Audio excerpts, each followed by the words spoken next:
Hi, my name is Khalil Hamad. On my presentation today, we will be talking about the Soweto Uprising, a major student protest that took place on June 16, 1976 in South Africa. This was one of the most powerful youth-led movements during the apartheid era, and it completely changed how people understood what was happening in the country. Now, my main question, or the main question that we will be covering in my presentation today is: how did students protest unfair apartheid education laws? How did they protest it? How did it change global views? And what overall happened? And a conclusion on the Soweto Uprising. Thank you. Now let's get into it. Hi. Now that I give you guys the intro, we're going to be going through each slides and explaining what exactly happened. First, the general background. On June 16, 1976, a monumental student protest erupted in Soweto, a large township near Johannesburg, South Africa. This powerful demonstration, driven by tens of thousands of black students, marked a pivotal moment in the fight against apartheid. The Soweto Uprising was entirely youth-led, showcasing the immense courage and determination of a generation unwilling to accept injustice. Slide number 2. The roots of resistance. Education under apartheid. So this slide is just overall talking about what they had to do through at school under the apartheid. Under the oppressive system of apartheid, black students were subjected to a separate and inherently unequal education system. Schools were underfunded, overcrowded, and lacked basic resources. In 1976, the South African government imposed a new decree. All secondary school subjects had to be taught in Afrikaans. Students were very mad because Afrikaans is the language of the white minority. So this wasn't their language, and them having to learn this language was overall just them trying to lose their identity and just overall hurtful towards them. So students recognized this policy as a tool of oppression, designed to further marginalize them and limit their opportunities. They resolved to resist. Since all of this was happening, they decided to organize a peaceful plan. They had 3 steps: student leadership, a unified goal, and expectations of peace. Part 1. The Soweto Students Representative Council (SSRC) played a crucial role in coordinating the protest, demonstrating remarkable organizational skills for youth movement. Part 2. A unified goal. The students' objective was clear: to stage a peaceful march against the Afrikaans instruction policy and demand equal access to quality education. Part 3. Expectations of peace. The students fully intended for their demonstration to be a non-violent, silent treatment to their grievances and a plea for justice. Let's see what happens. On June 16, the actual march or the actual protest happens. On the morning of June 16, 1976, over 10,000 students from various schools converged, marching through the streets of Soweto.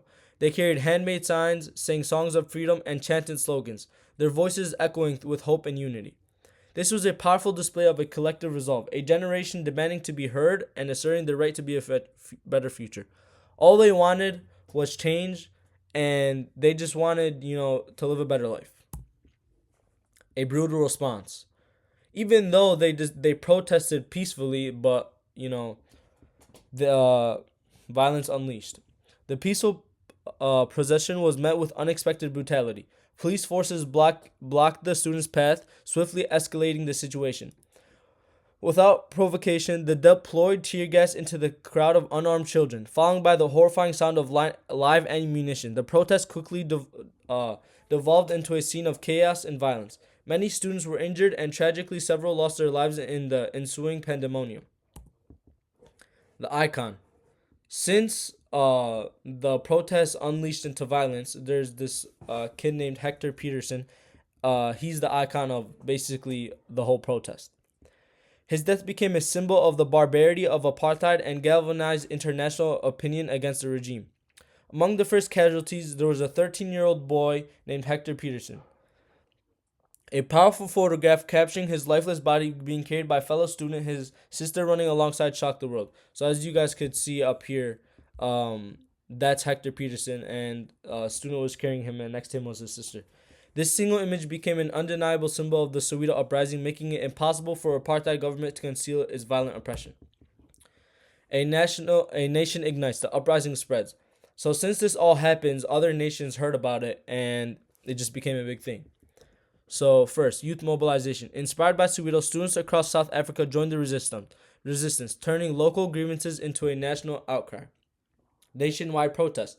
Protests erupted in townships and cities far beyond Soweto, demonstrating a unified stand against apartheid. Turning point. The uprising marked a significant shift in youth activism and broader political mobilization against the regime. The events of the June 16, 1976 were not isolated. They sparked a wave of student and community resistance among all. Okay, global condemnation and pressure. So since all the nations were, hearing about what happened, they were condemning what happened, and we're just gonna go through what happened. The brutal crackdown in Soweto triggered international outrage. Media cover extensively documented the events, bringing the harsh realities of apartheid to a global audience. Organizations like the United Nations and numerous countries condemned South Africa's actions, leading to increased diplomatic and economic pressure on the apartheid government. Enduring legacy, why it matters today. Power of youth. The Soweto Uprising exemplifies the profound impact of youth movements. Challenging apartheid. It provided crucial insights into the strategies and sacrifices made to dismantle the apartheid regime. The resistance and justice. It stands as a powerful testament to the human rights' unwavering pursuit of justice against colonialism and systemic injustice. Education as control. The Soweto Uprising highlights how education can be manipulated as a tool for control. So even through all the ways that they were controlling them through apartheid, they even controlled them through their education, which is crazy because students need to learn.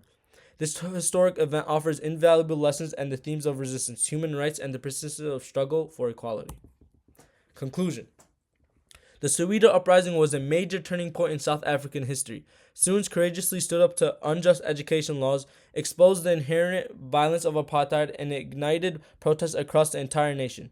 Their actions compelled the world to confront the atrocities happening in South Africa, building irreversible momentum toward eventual dismantling of apartheid. Understanding this protest illuminates how youth resistance can fundamentally alter the course of history, underscoring its profound and lasting importance even today. So, in conclusion, overall, this Soweto Uprising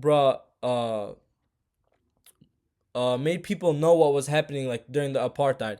And even if all the ways that they were controlling them, they controlled them through their education, which was crazy. So everyone came together and tried to fix what was happening in South Africa. And yeah, thank you so much.